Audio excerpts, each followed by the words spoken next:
할렐루야. 2022년 2월 27일 3.1절 기념 예배, 하나님께서 주신 말씀은 구약성경 열왕기상 12장 6절에서 11절까지의 말씀입니다. 구약성경 열왕기상 12장 6절에서 11절까지의 말씀을 우리 한 목소리로 같이 받들어 읽겠습니다. 르호보암 왕이 그의 아버지 솔로몬의 생전에 그 앞에 모셨던 노인들과 의논하여 이르되 너희는 어떻게 충고하여 이 백성에게 대답하게 하겠느냐? 대답하여 이르되 왕이 만일 오늘 이 백성을 섬기는 자가 되어 그들을 섬기고 좋은 말로 대답하여 이르시면 그들이 영원히 왕의 종이 되리이다 하나 왕이 노인들이 자문하는 것을 버리고 자기 앞에 모셔 있는 자기와 함께 자라난 어린 사람들과 의논하여 이르되 너희는 어떻게 자문하여 이 백성에게 대답하게 하겠느냐? 백성이 내게 말하기를 왕의 아버지가 우리에게 매운 멍에를 가볍게 하라 하였느니라. 함께 자라난 소년들이 왕께 아뢰어 이르되 이 백성들이 왕께 아뢰기를 왕의 부친이 우리의 멍에를 무겁게 하였으나 왕은 우리를 위하여 가볍게 하라 하였은즉 왕은 대답하기를 내 새끼손가락이 내 아버지의 허리보다 굵으니 내 아버지께서 너희에게 무거운 멍에를 매게 하였으나 이제 나는 너희의 멍에를 더욱 무겁게 할지라. 내 아버지는 채찍으로 너희를 징계하였으나 나는 전갈 채찍으로 너희를 징계하리라 하소서. 아멘. 기도합니다. 은혜로우신 우리 아버지 하나님, 1919년 3월 1일 우리 믿음의 선배들이 일으켰던 3.1절 독립 기념일을 기념하여 감사로 하나님 앞에 예배하게 하심을 감사합니다. 하나님 아버지, 참으로 우리를 기억하시고 우리와 함께 하셔서 여기까지 인도하여 주신 것을 감사합니다. 하나님이 우리에게 주신 복을 생각하며 하나님께서 우리에게 주신 기회들을 다시 한번 되돌아보고 하나님 은혜 안에서 이 지금 누리고 있는 것들을 영원히 누리기 위해서 하나님께서 우리에게 주신 복을 누리기 위해서 우리가 알아야 할 것이 무엇인지를 또 우리가 믿어야 할 것이 무엇인지를 말씀을 통해서 확인하게 하시니 감사합니다. 오늘 말씀 가운데 함께 하셔서 이 나라가 바로 서고 하나님의 교회와 성도들이 하나님을 기쁘시게 하는 그런 온전한 자리에 있기를 소망합니다. 우리에게 지혜를 허락하여 주시옵소서. 감사하옵고 우리 주 예수 그리스도 이름으로 기도하옵나이다. 아멘. 할렐루야. 내일 모레가 3.1절이죠. 우크라이나가 러시아에게 침략을 당하고 있는 이때 3.1절은 우리에게 좀 특별한 의미로 다가오고 있습니다. 1919년 3.1 독립 만세 운동은 우리가 교과서에서 배웠듯이 동방의 작은 나라, 주권을 빼앗긴 민족이 그 기회가 여전히 살아있음을 세계에 알린 위대한 사건이었죠. 약했지만 힘에 굴복하지 않고 주권을 되찾고자 하는 의지가 여전히 있었다는 점에서 훌륭하게 받아들여지고 있는 것입니다. 당시에는 우리뿐만이 아니라 열강의 지배하에 있거나 침략의 위기를 겪고 있는 약소국들이 많이 있었습니다.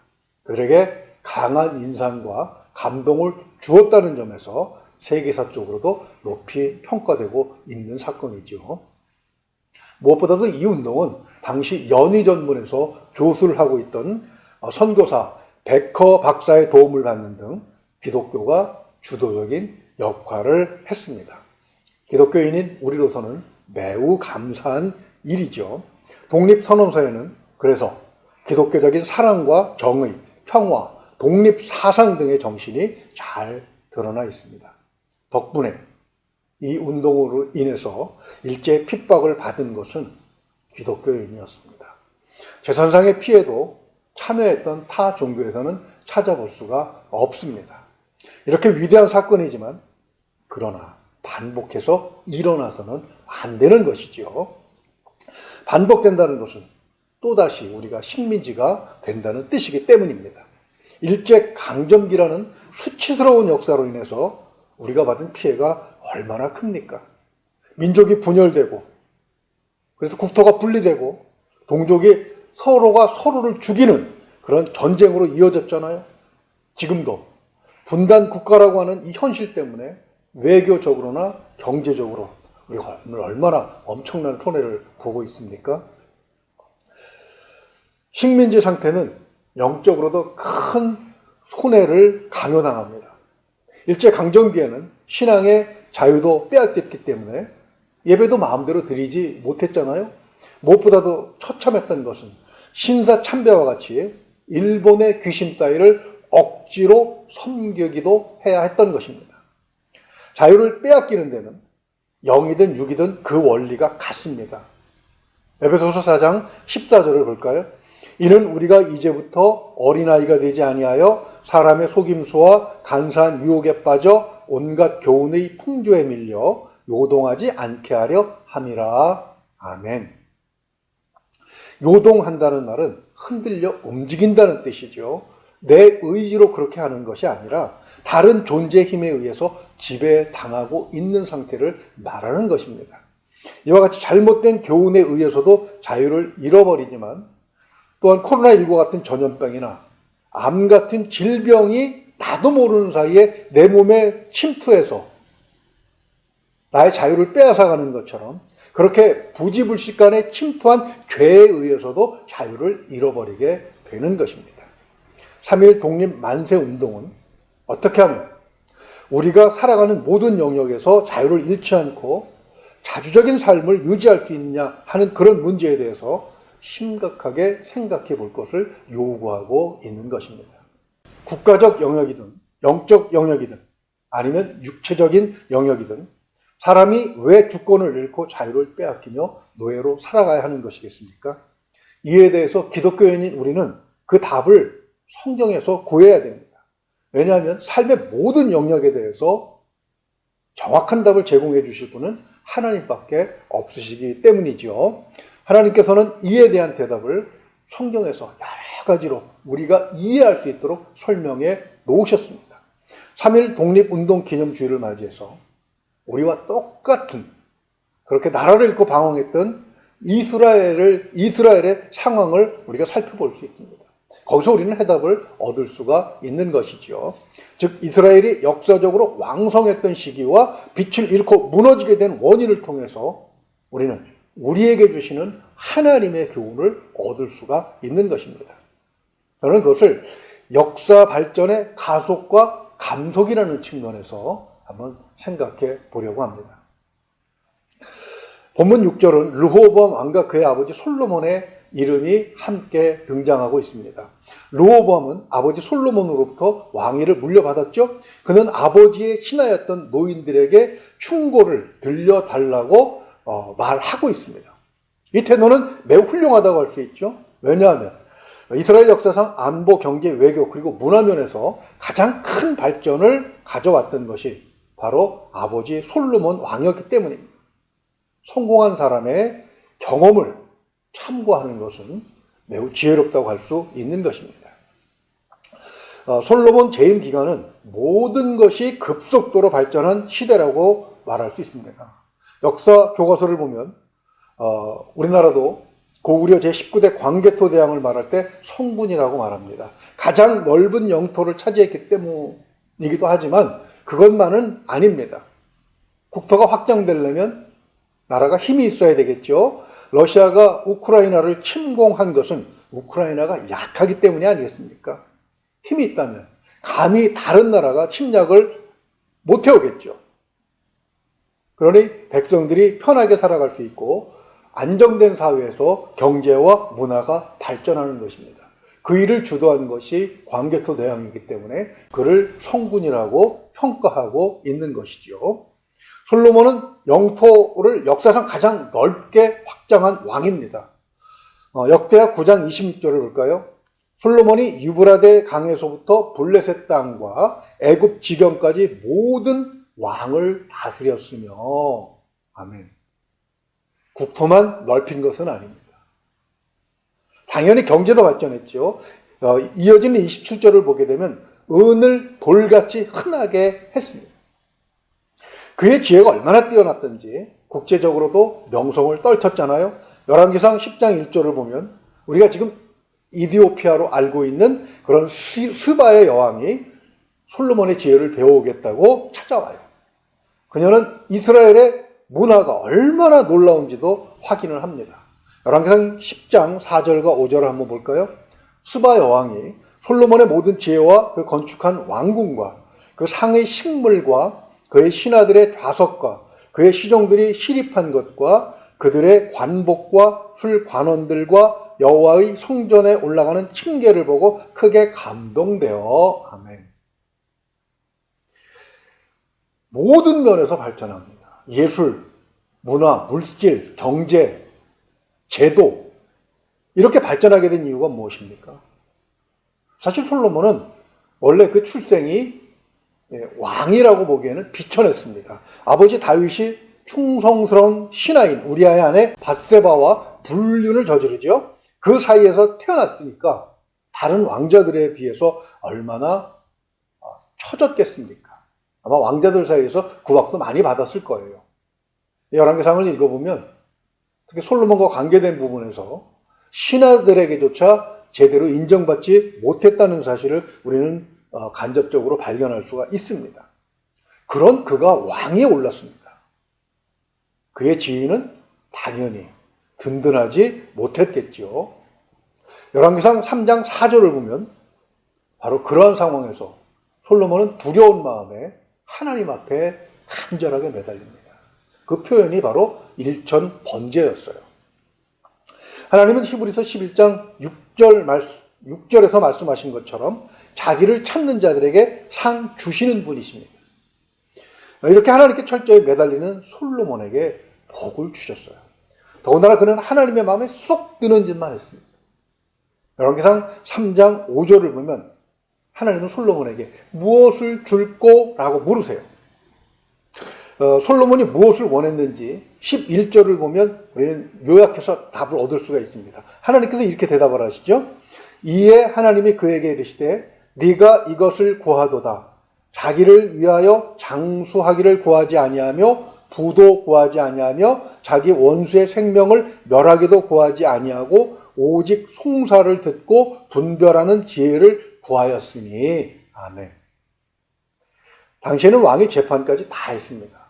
그가 송사를 듣고 분별하는 지혜, 즉 재판을 잘하는 지혜를 요구한 것은 백성들을 잘 돌볼 수 있게 해달라는 그런 요구지요. 이스라엘 백성은 하나님의 백성입니다. 하나님께서는 솔로몬에게 감동하신 거예요. 지혜를 주셨을 뿐만 아니라 13절을 보면 또 다른 것도 주십니다. 내가 또 네가 구하지 아니한 부귀와 영광도 내게 주노니 네 평생에 왕들 중에 너와 같은 자가 없을 것이라. 아멘. 하나님을 열심히 찾고 철저히 의지할 뿐만 아니라 다른 무엇보다도 하나님께서 기뻐하실 일을 잘 할 수 있는 지혜를 구한 것, 그것이 바로 가속 페달이었던 셈입니다.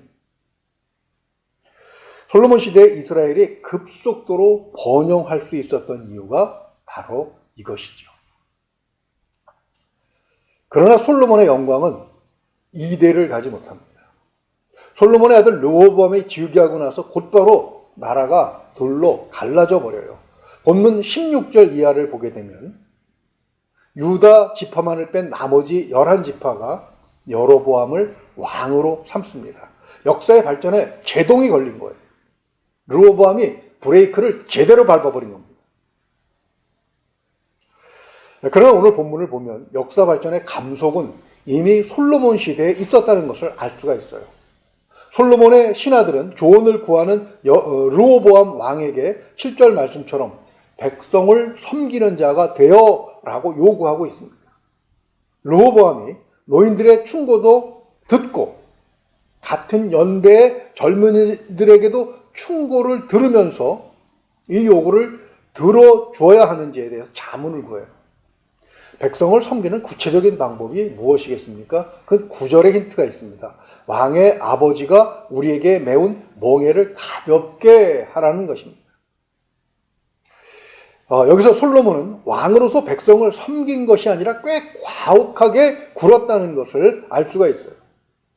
처음 하나님께 매달리면서 백성을 잘 다스릴 수 있는 지혜를 달라고 요구했던 사람인데 왜 이런 평가를 받게 된 것입니까? 고대 이스라엘에는 사무엘상 8장 6절에서 18절을 보게 되면 백성들이 왕에 대해 크게 세 가지 의무를 짊어져야 했습니다. 첫째는 병역 의무입니다. 왕이 전쟁해야 되겠다, 모여라 하고 소집령이 떨어지면 호패를 찬 사람들은 그 명령을 받들어 모여야 했습니다.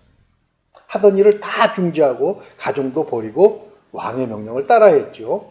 둘째는 노역입니다. 남자들에게는 병기를 만들거나 왕의 밭을 가꾸는 노역을 부과했고요. 여성에게는 향로를 제조하고 요리하는 그런 부역을 맡겼던 것입니다. 마지막으로 가장 무거웠던 멍해가 바로 세금입니다. 납세 의무죠. 이것을 과도하게 부과했다는 것입니다. 물론 처음에는 백성을 잘 다스렸어요. 열왕기상 9장 21절에서 22절을 봅니다. 곧 이스라엘 자손이 다 멸하지 못함으로 그 땅에 남아있는 그들의 자손들을 솔로몬이 노예로 역군을 삼아 오늘까지 이르렀으되 다만 이스라엘 자손은 솔로몬이 노예를 삼지 아니하였으니 그들은 군사와 그 신하와 고관과 대장이며 병거와 마병의 지휘관이 됨이었더라. 아멘. 이스라엘 백성을 노예로 부리지 않는 것은 철저하게 하나님의 율법에 순종한 것입니다. 오히려 고위직 공무원과 군치위관 그리고 외국인 출신 종이나 노역자들을 부리는 그런 지위를 부과했어요. 그런데 언제부터 변질이 된 것이겠습니까? 무엇이 그의 초심을 흔든 것이겠습니까? 열왕기상 11장 1절 이하에 그 답이 나와 있습니다. 1절만 있죠. 솔로몬 왕이 바로의 딸 외에 이방의 많은 여인을 사랑하였으니 곧 모압과 암몬과 돔과 시돈과 헷 여인이라. 그렇습니다. 솔로몬은 후궁 700과 첩 300을 두지요. 정략 결혼을 한 것입니다. 바로 이것이 문제였어요. 사랑이 무슨 문제가 되겠습니까? 문제는 미워하고 증오한 것이잖아요. 그런데 문제가 된 것입니다. 11장 2절에서 솔로몬의 사랑이 문제가 된 이유를 이렇게 설명합니다. 여호와께서 일찍이 이 여러 백성에 대하여 이스라엘 자손에게 말씀하시기를 너희는 그들과 서로 통혼하지 말며 그들도 너희와 서로 통혼하게 하지 말라. 그들이 반드시 너희의 마음을 돌려 그들의 신들을 따르게 하리라 하셨으니 솔로몬이 그들을 사랑하였더라. 아멘. 솔로몬의 마음이 하나님을 떠나면서 그가 변질되기 시작했다는 것이죠. 하나님을 두려워하지 않게 되었을 때 그는 다른 이방 나라의 왕들처럼 백성들을 가혹하게 다루었어요. 심한 노역을 시켰고 과중한 세금을 매겼을 뿐만 아니라 그 스스로도 우상을 섬기기 시작한 것입니다. 바로 이때부터 이스라엘의 역사는 발전하는 것이 아니라 가속한 것이 아니라 감속되기 시작합니다. 서서히 멈추기 시작한 것이죠. 르호보암은 아버지 신하들의 충고를 버리고 어렸을 때부터 친하게 지내던 자들의 의견을 따릅니다. 이 철딱선이 없는 아이들은 11절에서 이렇게 조언하잖아요. 내 아버지께서 너희에게 무거운 멍에를 매게 하였으나 이제 나는 너희의 멍에를 더욱 무겁게 할지라. 내 아버지는 채찍으로 너희를 징계하였으나 나는 전갈 채찍으로 너희를 징계하리라 하소서. 솔로몬의 실정, 잘못된 점을 잘 알고 있었던 신하들의 조언을 물리치고 오히려 잘못된 것에 영향을 받은 젊은이들에 의해서 이스라엘의 역사가 퇴보하기 시작을 하게 된 것입니다. 멍해는 국민의 당연한 의무인 세금과 노역 같은 것이라고 했습니다. 그런데 여기 채찍질을 한다는 것은 백성으로 섬기는 것이 아니라 백성을 노예로 부리겠다는 그런 이야기죠. 이것은 하나님 명령에 대한 철저한 저항입니다. 결국 이스라엘 11지파는 다윗 가문에 등을 돌리고 말아요. 앞에서 말씀드린 것처럼 여로보암을 왕으로 세워서 나라를 다시 세우게 됩니다. 남과 북이 갈라지게 된 것이죠. 물론 남과 북이 갈라졌더라도 민족이 여전히 살고 있으니 역사는 흘러가겠지요. 그러나 시간이 지난다고 무조건 발전하지는 않습니다. 멈추고 자라지 않는 것도 많아요. 생명이 있는 것들은 멈추는 순간 퇴보하는 그런 운명에 처하게 됩니다. 그러다가 사망에 이르게 되는 것이죠. 이스라엘은 그렇게 서서히 기울어 가다가 북쪽 이스라엘이 먼저 망합니다. 주님 오시기 722년 전 아수르에게 멸망하고 흔적도 없이 소멸되고 말지요. 남쪽 유다는 그로부터 136년 만인 주전, 주님 오시기 586년 전에 바벨론에 패하고 포로로 끌려가요. 노예로 70년을 살다가 겨우 몇 사람만 돌아오게 됩니다. 애굽에서 해방된 지 약 860년 만에 다시 노예로 돌아간 거예요. 그러면 우리의 오늘은 없다. 이 교훈은 우리에게 무엇을 말씀하고 있는 것입니까? 우리는 역사 발전의 가속시대를 살고 있습니다. 세계 2차 대전 후에 식민지였다가 독립한 나라 중에 선진국으로 진입한 나라는 대한민국밖에 없습니다.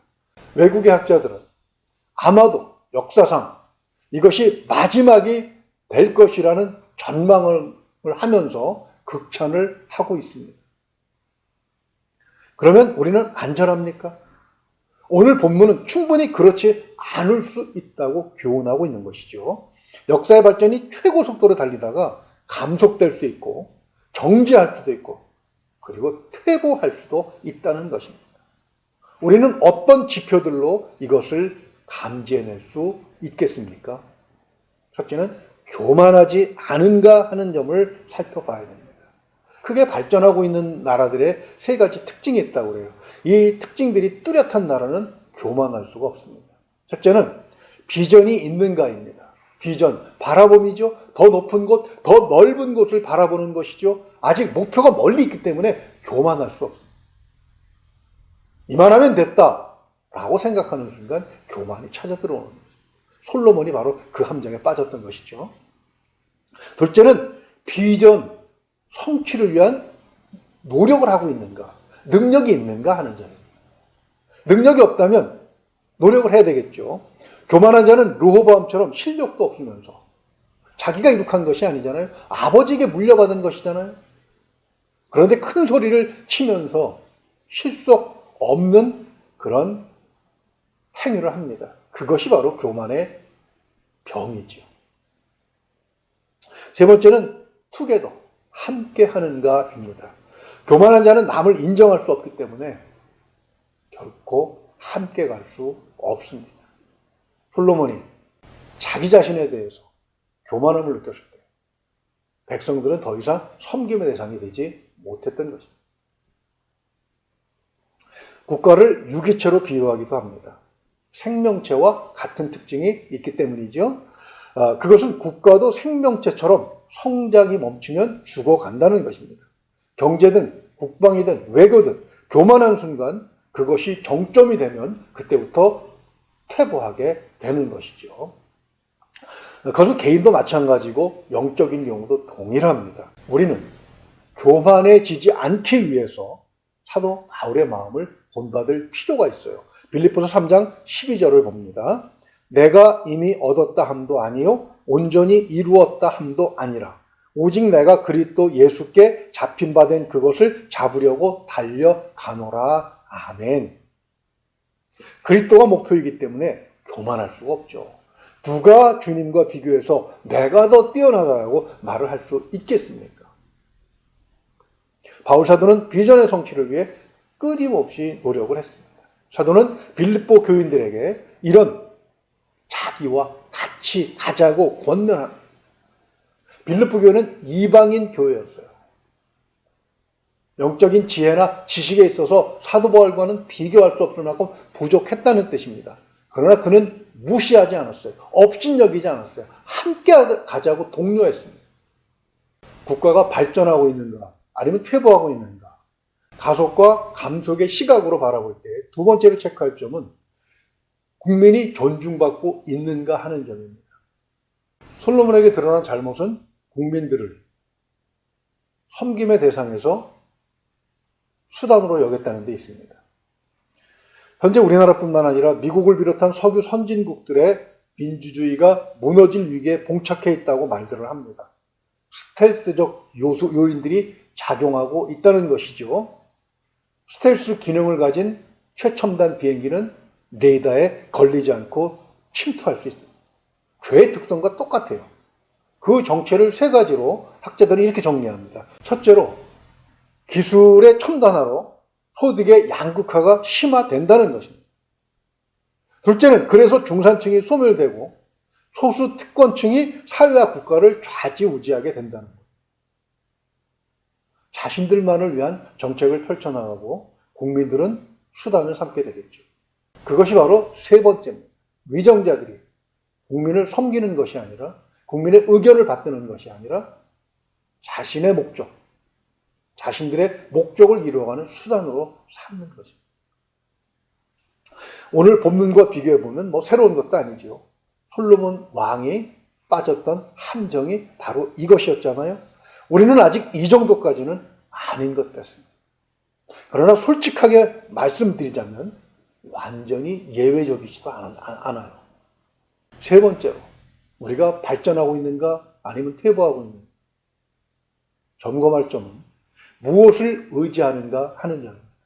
솔로몬이 하나님을 철저하게 의지할 때 이스라엘 역사는 발전을 거듭하는 가속 페달을 밟아대고 있었어요. 교회는 세상에 이것을 알릴 책임이 있습니다. 말로 해서는 효과가 없지요. 주님은 마태복음 5장에서 우리를 소금과 빛이라고 말씀하셨습니다. 세상에 썩어져가는 것을 막고 어두운 것을 밝히는 것이 바로 교회와 크리스찬의 사명, 역할이라는 것입니다. 하나님을 철저히 의지하는 모습을 세상에 보여주어야 합니다. 교회가 타락하면 세상은 회복될 가능성을 잃어버려요. 하나님께서는 솔로몬이 왕으로 즉위하던 초기에 그로 인해서 기뻐하셨습니다. 우리는 그것을 기억해야 합니다. 하나님을 철저히 의지하고 하나님께서 우리에게 원하시는 것이 무엇인지를 기억하고 행하는 것으로 세상에 모범을 보여야 하는 것입니다. 미군이 아프가니스탄에서 철수하면서 미군의 개업자였던 많은 사람들이 남았습니다. 그들의 삶이 지옥과도 같다는 보도를 여러분들은 보셨을 것입니다. 우크라이나가 러시아의 침공을 받으면서 당하는 고통을 우리는 실시간 뉴스로 보고 있습니다. 그러나 우리의 일제강점기는 그보다 더 큰 고통이었다는 것을 기록을 통해서 우리는 알 수가 있습니다. 이 땅에 다시 이런 비극은 반복되어서는 안 되겠지요. 그것은 미국을 의지해서도 우리의 극박력을 의지해서도 달성할 수 없는 것입니다. 우리 사회에 슬그머니 등장한 폐단 하나가 있습니다. 무속에 대해서 너무나도 담담하게 이야기들을 하는 거예요. 그래서 그런가요? 많은 무속인들이 자신을 숨기지 않고 이제는 당당하게 깃발을 내걸고 영업을 하고 있습니다. TV에도 나오고요. 유튜브도 많이 찍어 올려요. 박정희 대통령께서 이 무속을 걷어내려고 얼마나 큰 노력을 하셨습니까? 이것에 의지하는 것은 나라가 망하게 하는 짓입니다. 솔로몬은 열왕기상 11장 5절을 보면 우상을 섬겼다고 말씀하고 있습니다. 그것이 이스라엘이 멸망하기 시작하는 단초가 되었다는 것이죠. 하나님만 의지해야 합니다. 우리는 그리스도의 보혈을 믿음으로 하나님을 의지할 자격을 얻었습니다. 이 자격을 잃지 않는 것, 더 정확하게 얘기하면 이 자격을 마음껏 활용하는 것, 그것이 우리에게 주어진 사명입니다. 교회가 바로 설 때 세상도 바로 섭니다. 성도가 바로 설 때 역사도 바른 방향으로 진행이 가속화됩니다. 우리는 아직 갈 길이 멀어요. 자유를 잃지 않으려면 우리 같은 입장에서는 역사의 발전을 계속 거듭해 나가야 합니다. 원하고 바라는 것이 있다면 솔로몬 시대처럼 가속 페달을 밟아야 해요. 그것은 하나님을 의지할 때 가능한 일입니다. 교회와 우리 성도들이 이 나라를 바르게 세우는 일에 앞장설 수 있게 되기를 주님의 이름으로 축원을 드립니다. 기도하겠습니다. 하나님 아버지, 3.1 독립 만세운동을 기념하는 예배를 하나님 앞에 감사함으로 드리게 하셨사옵고 그 의미를 생각하게 하셨사오니 감사합니다. 우리가 지금 누리는 자유를 잃지 않고 지금 이룩한 번영을 여기서 멈추지 않고 더 지속해 나가기 위해서 하나님을 철저하게 의지해야 된다고 하셨사오니 하나님, 세상은 하나님을 모르기에 기대할 것이 없지만 하나님을 아는 교회와 우리 성도들이 나라 발전을 위해서 다시는 자유를 잃지 않기 위해서 앞장설 수 있는 그런 지혜와 용기가 있게 하여 주시옵소서. 하나님께서 우리에게 주신 것이 많지만 교회와 성도들이 세속화되어 많은 부분에 있어서 솔로몬과 같은 잘못을 범하고 있는 것은 아닌지 하나님 앞에 부끄러운 마음뿐입니다. 하나님, 3.1절을 되돌아보며 러시아가 우크라이나를 침공하고 있는 이러한 사건들을 바라보며 코로나19로 인해서 고통당하고 있는 현재 상황 속에서 우리가 하나님을 더욱더 의지해야 하고 찾아야 될 이유들을 확실하게 확인하고 발견하게 하여 주시옵소서. 믿고 의지하며 우리 주 예수 그리스도 이름으로 기도하옵나이다. 아멘.